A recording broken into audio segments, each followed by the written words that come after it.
In Western psychology, we are often told that trauma is an event that happened to you, but for communities I work with, and many of you work with, communities shaped by displacement, occupation, and erasure, trauma is the environment they were born into. In this episode, we are going to look at how the trauma is embedded, how it is passed down through the blood, and how we can begin to heal it through dialogue rather than diagnosis. Let's start with a term that is central to this chapter: the othered psyche. It's a loaded term, but it's reality. Clients from colonized or diasporic communities often walk into my room feeling split.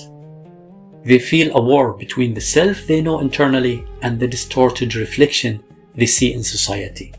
This distortion is fueled by what Edward Said called the Orientalist gaze. The Orientalist gaze is a way of looking at the non-Western world that frames it as irrational, exotic, or fundamentally inferior without the Western intervention. In clinical setting, this gaze is dangerous. When a therapist looks at a client through this lens, they don't see a human in context. They see a case to be solved or a disorder to be managed.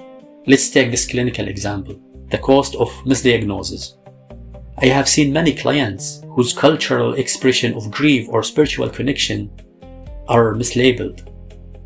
A therapist who is unfamiliar with the impact of colonialism might see identity confusion, where there is actually structural violence.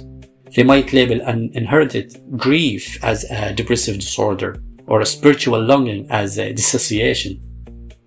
In a decolonized practice, we must change our core question. We stop asking, what is wrong with this client?